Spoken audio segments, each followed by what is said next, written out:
देखिए शिवांगी जी, अभी मैं आम आदमी पार्टी के प्रवक्ता को सुन रहा था और मैंने तीनों प्रवक्ताओं को सुना। देखिए वैसी बात है कि मुझसे मत पूछो कि मैंने काफिला क्यों लूटा, तुम उनसे पूछो कि उन्होंने अपना काफिला क्यों लूटा। भाई जब उनकी बात होगी तो उनसे बात की जाएगी। आज जिस मुद्दे पे डिबेट हो रही है, जो आज पटल पे रिपोर्ट आई है, आप अपना उत्तर नहीं दे रहे हो। आप कह रहे कि मेरी चीटिंग की बात छोड़ो, मेरी चीटिंग मत सोचो, तुम उनकी चीटिंग देखो। आपने कितनी बड़ी चीटिंग की। अभी जैसे आपने कहा, कैग की रिपोर्ट में साफ साफ लिखा कि एक एक बिल डुप्लीकेट लगाया गया है, कि एक फोटोकॉपी लगा दी फिर दोबारा बिल लगा दिया।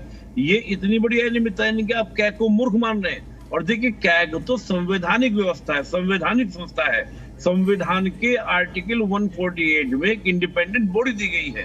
कैग ही एक बहुत बड़ी जांच एजेंसी आपकी हो जाती है। अगर कैग की रिपोर्ट आपकी ऑफिशियली आपके सामने आ रही है, तो मैं ये कहता हूं कि अगर चलिए आपको तो विश्वास था, कॉन्फिडेंट था कि हमने कोई घोटाला नहीं, हम कट्टर ईमानदार हैं, आपने 11 साल तक उस रिपोर्ट को पेश क्यों नहीं किया आपने? ये प्रश्न मेरे सामने मूलभूत रूप से है, आप उसका उत्तर नहीं दे रहे हैं। ये उत्तर तो नहीं होगा ना कि आप बिहार में चले जाओ, आप सेंटर में चले जाओ, द्वारका एक्सप्रेस में चले जाओ।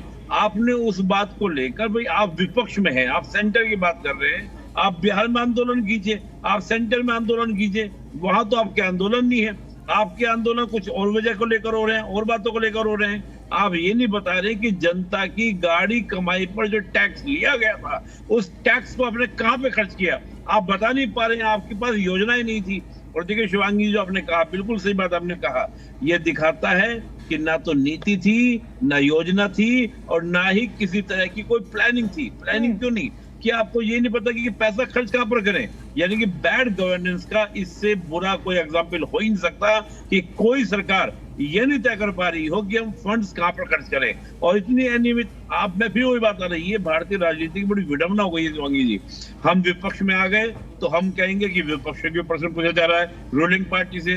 भाई आपके जो कर्म है उसकी तो जिम्मेदारी लेनी पड़ेगी ना। गुड गवर्नेंस की दो ही बातें हैं, आपकी ट्रांसपेरेंसी और अकाउंटेबिलिटी। क्या कैग की उस रिपोर्ट में जो उसने कहा डबल बिल लगे हुए हैं, डुप्लीकेट बिल लगे हुए हैं, क्या वो गलत है? आप कह दीजिए कि गलत है, हम देखेंगे आगे जो भी होगा, आगे प्रक्रिया चलेगी। आप एक जांच क्यों करवा लेते? भाई कैग की रिपोर्ट को तो आप उत्तर दे दीजिए। तो आप कह दीजिए कि हमें कैग जैसी संस्था में कोई विश्वास नहीं है और हम संविधान विश्वास नहीं करते।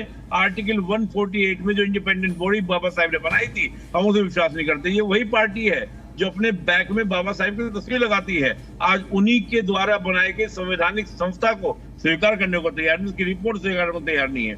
तो ये एक विडंबना है। मैं मानता हूं कि आपको अपने प्रश्न का उत्तर देना चाहिए। मैं ये नहीं कहता विपक्ष में बहुत मजबूत विपक्ष आपका है, आप घेरिए सरकार को, आप कहिए झुग्गियों का मुद्दा उठाइए, आप तमाम तरह के मुद्दे उठाइए, पानी भराव का मुद्दा उठाइए, सब उठाइए। लेकिन ये तो आपको जवाबदेही लेनी पड़ेगी ना। भाई हमारा पैसा, जो जनता का पैसा था, उसकी तो जिम्मेदारी आपको लेनी पड़ेगी। आप कहिए गलती हो गई, सॉरी, अगली बार सरकार बनेगी तो हम ऐसी अनियमितता नहीं करेंगे, हम दिमाग से बैठ के योजनाएं बनाएंगे, हम उल्टी सीधी बात नहीं करेंगे, हम जेलों में नहीं जाएंगे, हम इस पर दिमाग से काम करेंगे। ये बोलिए आप।